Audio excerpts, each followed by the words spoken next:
Selamat pagi saudaraku yang terkasih dalam Tuhan Yesus Kristus. Saat ini kita mengadakan ibadah yaitu kenaikan Tuhan Yesus pada saat ini, sehingga kita tepat dari rumah kita masing-masing, tapi tidak mengurangi bagaimana Tuhan pada waktu itu naik ke surga. Maka dalam kesempatan ibadah pagi ini kita akan belajar daripada keberadaan Tuhan Yesus naik ke surga. Mari sebelumnya kita berdoa bersama-sama. Bapa kami yang di surga, kami mengucap syukur dan terima kasih Tuhan, Engkau telah memberikan kesempatan kembali untuk ibadah. Bagaimana kami memperingati yaitu kenaikan-Mu ke surga. Oleh sebab itu Tuhan, berbicara pada kesempatan pagi ini melalui hamba-Mu. Dalam keterbatasannya Kau ubah menjadikan kemuliaan nama Tuhan di dalam lewat penyampaian kebenaran firman Tuhan pagi ini. Kami siap diberkati oleh firman pada kesempatan pagi ini. Dalam nama Yesus yang berdoa dan ucap syukur. Amin. Saudaraku yang terkasih dalam Tuhan, mari kita akan buka Alkitab kita masing-masing dari Injil Lukas.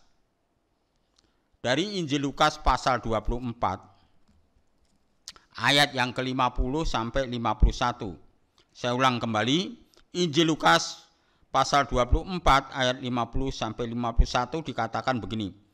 Lalu Yesus membawa mereka keluar kota sampai dekat Betania. Di situ ia mengangkat tangannya dan memberkati mereka. Dan ketika sedang memberkati mereka, ia berpisah dari mereka dan terangkat ke surga. Nah, inilah peristiwa bagaimana Tuhan Yesus pada saat itu naik ke surga. Maka dari itu apa pentingnya Tuhan Yesus naik ke surga? Pagi ini kita akan belajar 4 makna daripada kenaikan Tuhan Yesus Kristus naik ke surga. Maka temanya yaitu Tuhan Yesus naik ke surga. Tapi kita akan belajar makna daripada kenaikan Tuhan Yesus naik ke surga itu ada 4 hal. Yang pertama, Tuhan Yesus naik ke surga adalah untuk menyediakan tempat bagi kita. Ini, Tuhan Yesus naik ke surga untuk menyediakan tempat bagi kita. Mari kita buka di dalam Injil Yohanes.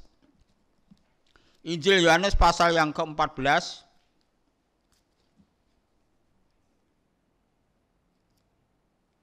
Injil Yohanes pasal yang ke-14 ayat 2 dan 3 ya. Injil Yohanes pasal ke-14 ayat 2 dan 3. Di rumah Bapakku banyak tempat tinggal. Jika tidak demikian, tentu aku mengatakannya kepadamu, sebab aku pergi ke situ, artinya Tuhan Yesus pergi ke surga untuk menyediakan tempat bagimu.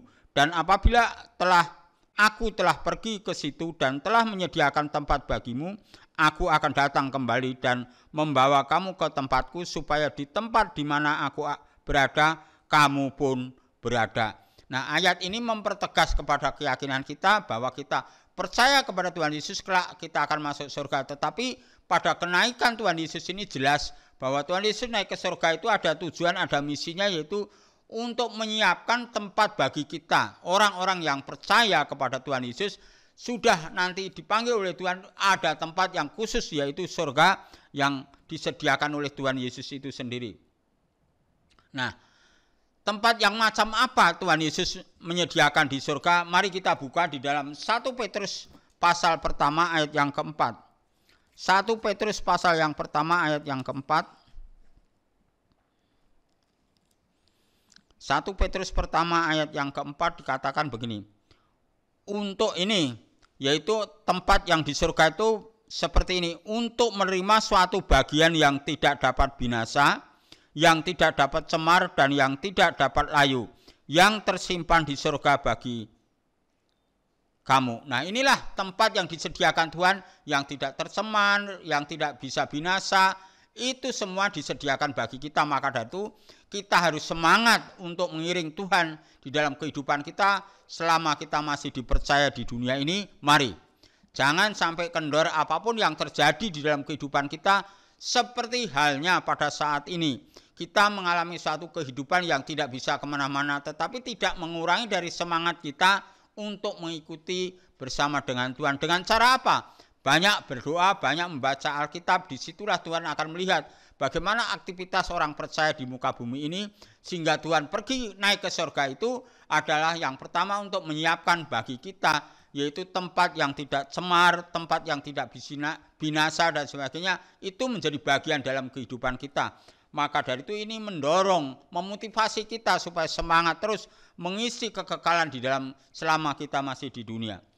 Hal yang kedua, bahwa Tuhan Yesus naik ke surga itu adalah bukti bahwa Yesus hidup dan berkuasa. Memang Yesus dari surga ini, bahwa bukti bahwa Yesus itu berkuasa dan hidup dan dia adalah dari surga. Itulah yang menjadi hal bagi kita. Mari kita membuka kembali di dalam Injil Yohanes. Kembali dalam Injil Yohanes pasal yang ke-8. Injil Yohanes pasal yang ke-8. Ayatnya yang ke-23. Injil Yohanes pasal 8 ayat yang 23.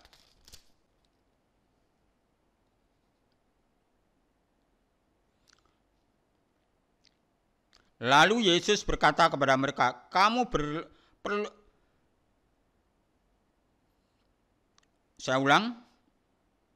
Lalu ia berkata kepada mereka, kamu berasal dari bawah, aku dari atas. Kamu dari dunia ini, aku bukan dari dunia ini. Tuhan Yesus menyatakan bahwa Tuhan Yesus itu bukan berasal dari dunia, tetapi yaitu dari surga. Digambarkan kalau kita, orang-orang manusia ini ada asalnya dari bawah, tapi Tuhan Yesus asalnya dari atas, artinya dari surga. Maka dari itu Tuhan Yesus naik ke surga itu untuk membuktikan bahwa Yesus itu benar-benar asalnya dari surga. Bukan seperti orang-orang menafsirkan seenaknya sendiri bahwa Tuhan Yesus itu manusia biasa, manusia ini dan sebagainya. Tapi ini membuktikan bahwa Tuhan Yesus itu bukan manusia biasa, memang manusia dia, tapi asalnya dari surga dan dia memiliki kuasa yang luar biasa. Maka dari itu kalau kita mengerti benar bahwa Tuhan Yesus naik ke surga itu yang pertama. Tadi sudah saya katakan bahwa Yesus menyediakan tempat bagi kita. Yang kedua, bahwa Yesus asal membuktikan asalnya dari surga.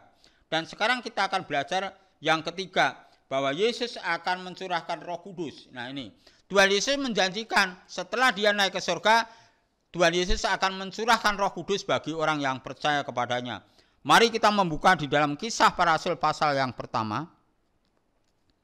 Kisah Para Rasul pasal pertama ayat yang ke-8 mengatakan begini.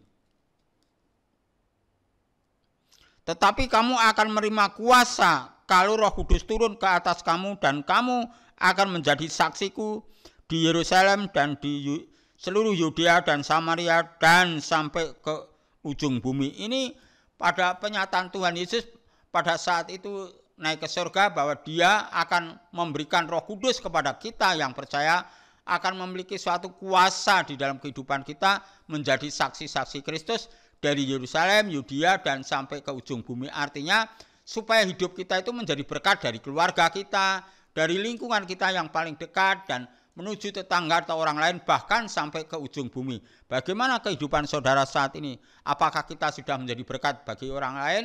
Melalui Roh Kudus yang diberikan oleh Tuhan kepada kita, sehingga yang tadinya kita malas, ada semangat kembali, yang tadinya kita takut untuk memberitakan Injil, ada keberanian untuk memberitakan Injil kepada manusia yang lainnya. Karena apa? Ada Roh Kudus yang dikirim oleh Tuhan melalui kehidupan kita. Itu yang ketiga.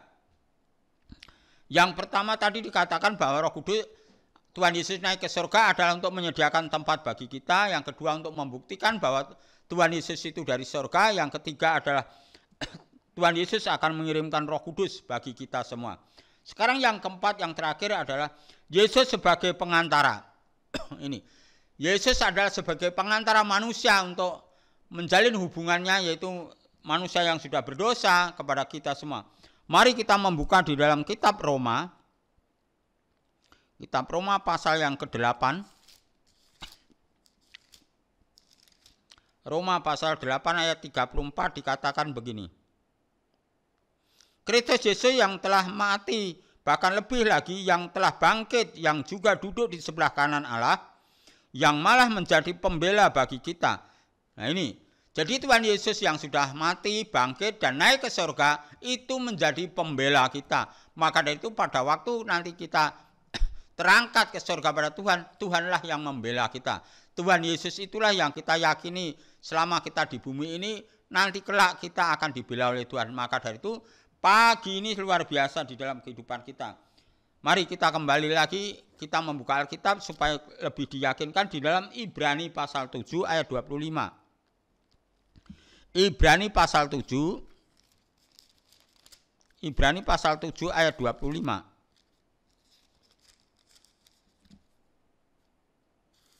Ibrani 7 ayat 25 dikatakan begini.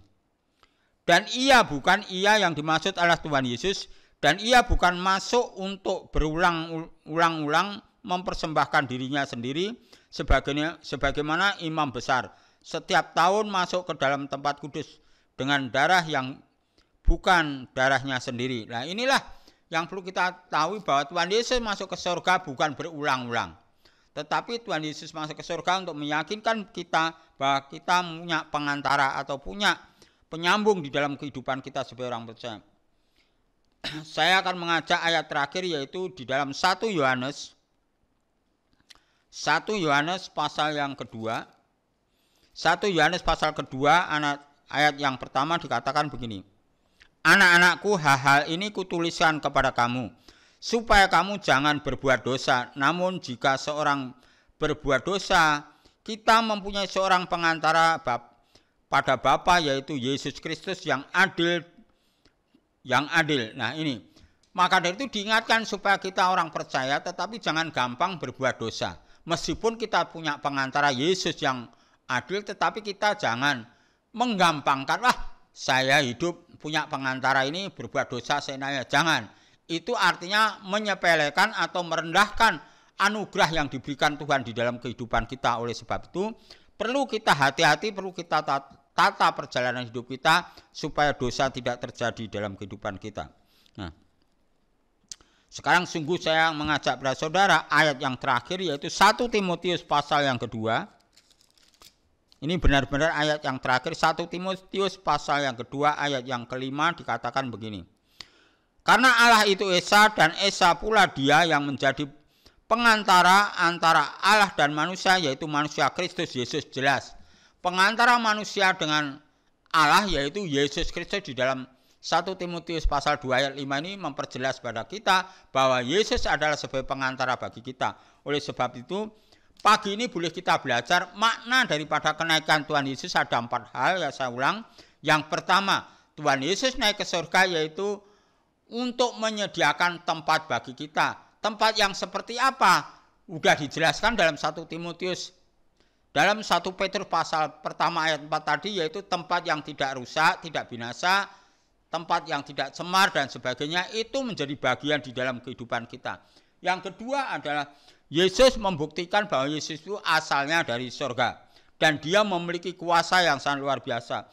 Yang ketiga, Yesus akan mencurahkan Roh Kudus bagi kita.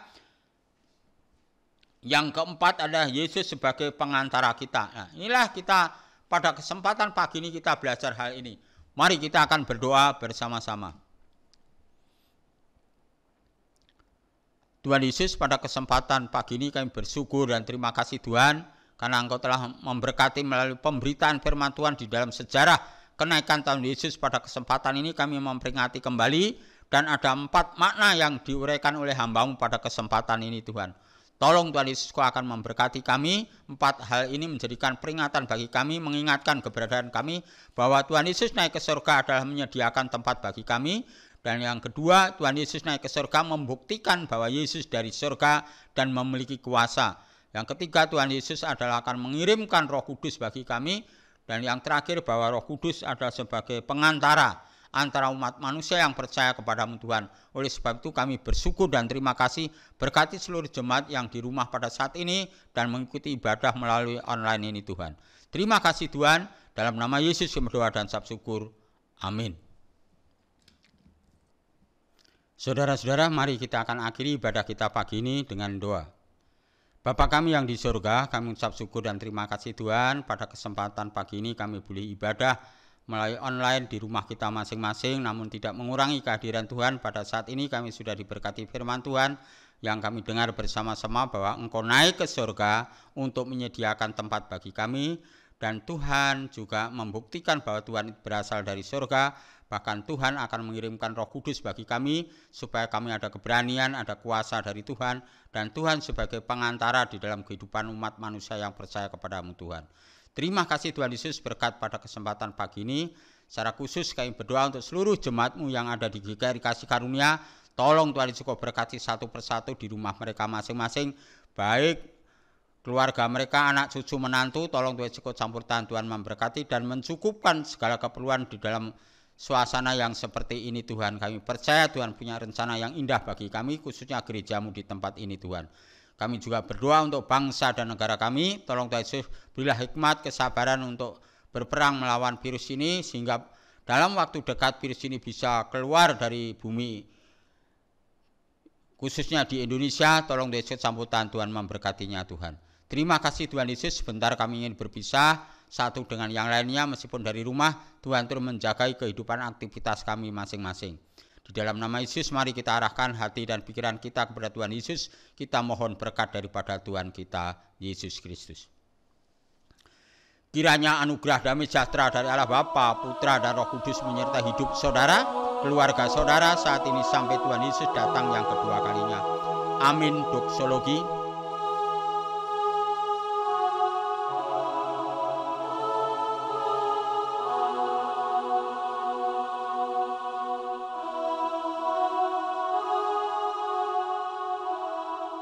Amin.